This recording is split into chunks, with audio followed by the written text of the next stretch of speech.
Hello Star Wars fans, I do want to make one more video before the Rise of Skywalker ever comes out.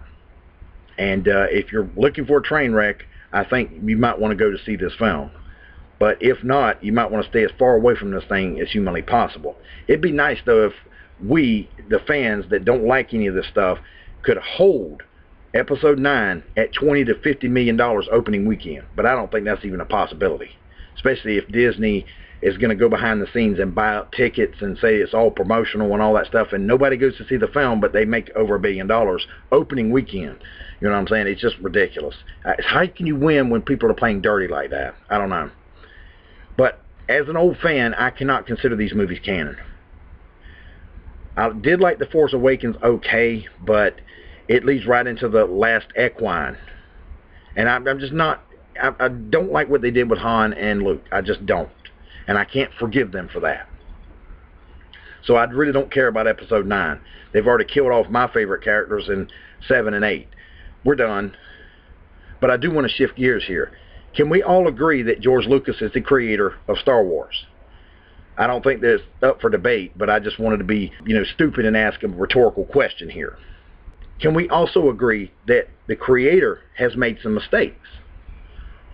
If so, then anybody that steps up to the plate after the fact that's not the creator can also make mistakes.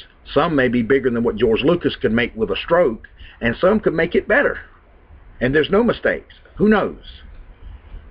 But if George Lucas can make mistakes in his own franchise that he created while he still owned it, anybody else stepping up to the plate, as far as I'm concerned, could make mistakes. And I just want to make that a point, because that's where I'm going here. Would you consider that Jar Jar Binks is a mistake or not? I'm pretty indifferent to this character, but I do realize this character generates a lot of hate, and has generated a lot of hate for about 20 years now. How many of you hate this scene being altered, Han shooting first? Would you like to go back to the original? I'm sure a lot of people would. And I would actually like to know which one generates the most hatred, this scene or Jar Jar Binks. Not sure. They generate a lot of hatred that seems to be off the charts as far as I'm concerned. But one thing that I have a problem with is the whole Wolfman thing. He digitizes over the Wolfman in a couple of scenes with the character in the middle and the character on the right. Why did he do that, and what are these two characters that he digitized over the Wolfman with? I've never seen them before in the Star Wars prequels or the original trilogy except for that one scene. What are these creatures? Who are they? And why do we not see any other species like them anywhere else? I don't know. I have no idea. This is one of my biggest complaints with George Lucas, because he'll add a character and then you never see it again. Or you never see their species again. It's like, why did you do that? Case in point, like Baby Yoda. Where's Baby Yoda during the sequel trilogy? Shouldn't it still be alive? Now, of course, we don't know if it does die. Or maybe it exiles itself for some unknown reason. But why is it not anywhere in the sequel trilogy? How come there's no reference to it? Maybe there will be with Episode 9, but I highly doubt it. So they add a character into The Mandalorian that takes place not long after the Return of the Jedi, but this Baby Yoda lives a long time. I mean, their species can live at least 1,000 years or so. So it should still be alive during the sequel trilogy. Where is it? Good question. I've not heard anybody ask that, but it might be something that somebody wants to think about. Now, when it comes down to Empire Strikes Back, there's not a whole lot of scenes that George Lucas added that didn't make sense to me. So I can't really complain about the added footage. One thing I am glad about is that George Lucas shows the Hoth Wampa in all its glory. It shows it standing up. Before, all you saw was maybe an arm, maybe a shadow or something, but I'm glad you get to see it. I know some people like to never see the monster because it builds a lot of tension. You almost get to see it, and then it goes into the shadows. I wanted to see the Hoth Wampa, and I'm glad I got to see that. Now, what about the musical score change in Jabba's palace? I've heard complaints about this. Do you think it's a mistake to change it? Some people would. And who made the mistakes? George Lucas. What about this video game that never saw the light of day? There was a Darth Maul origin game a good many years ago that they were working on. Some video game company was working on it. And when they brought the story to George Lucas, he didn't like it. He said, we don't need to focus on an origin story of Darth Maul. I don't care anything about it. How about putting Darth Maul with this Twi'lek woman? And they said, well, how's that going to happen? Because this Twi'lek woman was born 150 years after Episode 1. Well, how do you put these two characters together when they have 150 years in between one another? a clone. So as they went back to the drawing board with the story, George Lucas turns around and sells all of Star Wars to Disney. First thing that Disney does is get rid of LucasArts, which they were somewhat working with the game developer, and the game goes up in smoke, and then they go after the EU and say it's no longer canon, which it wasn't quite canon to begin with. George Lucas had the option to pick and choose what he wanted to take out of the novels of the EU, if he so chose to do so, but he never considered that stuff canon. Now here's something that I disagree with, and it happens to be these Wills of the Force. Now I know George Lucas wrote about the Wills of the Force in 1975, but I don't agree with them being gods or living beings that you can see and they can talk to you and all this stuff in some other dimension or whatever. I don't necessarily agree with that. If you do, that's fine. But I don't really want to see these things. I want them to be ambivalent and they're just an essence or whatever. I want them to be living beings or something. No. But that's what they are. So I can want one hand and crap in the other one and see which one fills up first, because these things are canon now. Now we move into these four cast of characters. You have Kevin Feige on the left. Kevin Feige's really woke, and he wants to push women directors to the nth degree, and have women main protagonists to the nth degree. And it's just like the writing staff at Lucasfilm right now, which is all women. I thought it was 8 women, 2 men, but I'm hearing now it's all women. Where's the diversity? I mean, you should have, if you got 10 writers on the writing staff, then you should have 5 men, 5 women. But no, if you have all women, that's diversity. If you have all men, you need to get some diversity. If you have half men, half women, you need to get some diversity there too, because you need to have all women. Women are just diverse. Men, they're shallow. They're single-minded. There's no diversity. It's the most cockamamie thing I've ever heard of in my life. But this is what goes on at Lucasfilm and Disney right now. Also with Kevin Feige, he's a super fan of Brie Larson. And as you can see in these 3 pictures, if you go from left to right, she looks better in each one as you go to the right. And Brie Larson doesn't understand that people look better with a smile. But they also look like they're more upbeat and happy. People like to associate with more happy and upbeat people, not somebody who looks like a sourpuss with the neutral B-word face.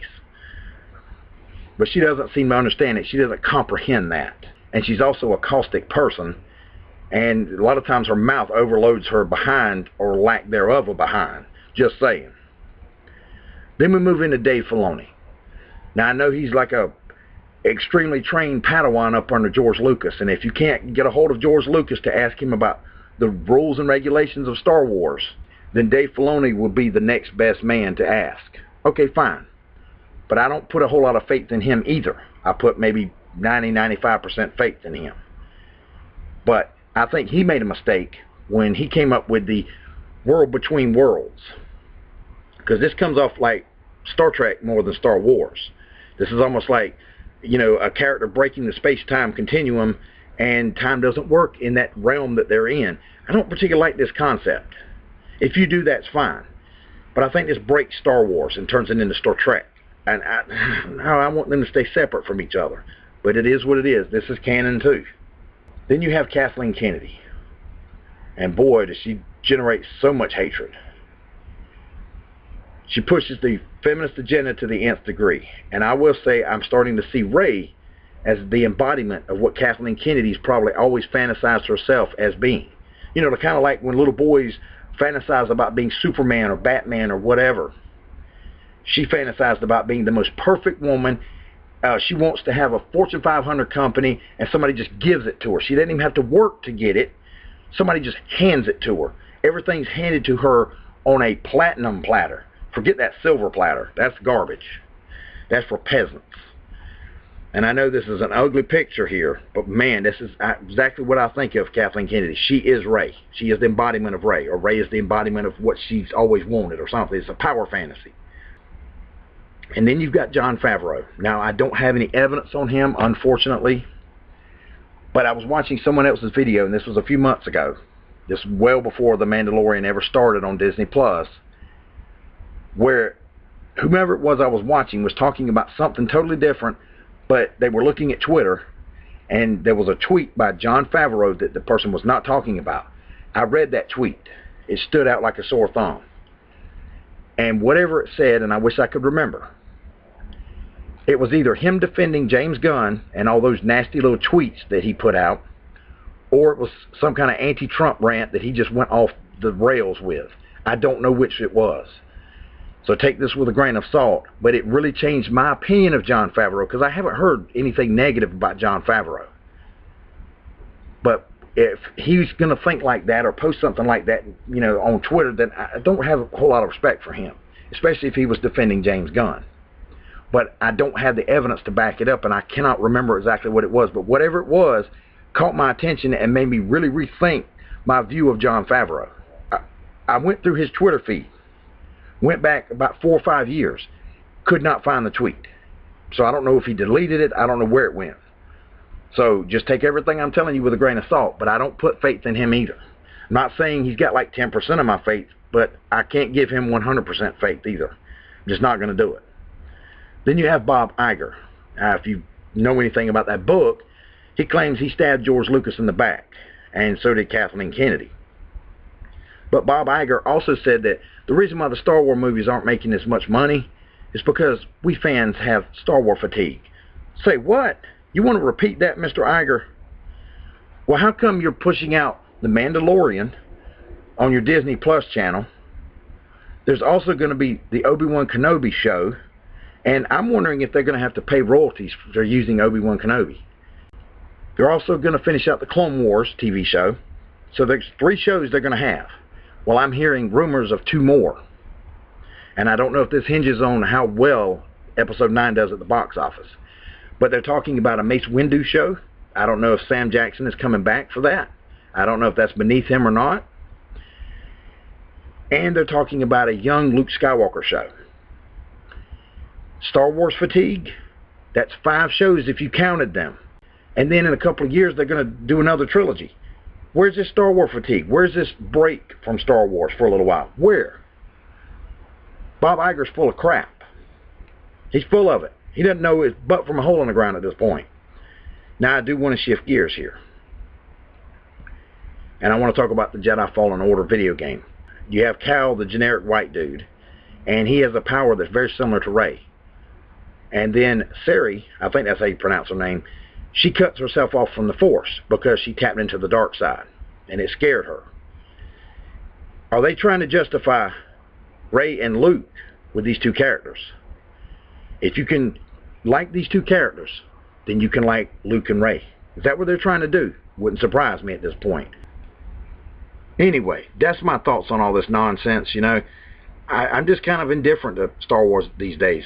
I've left my feelings on my dresser, and I'm kind of just numb to all this stuff. They're passing too many agendas, and I despise it all. Anyway, that's my thoughts on it, and I'm out. Peace.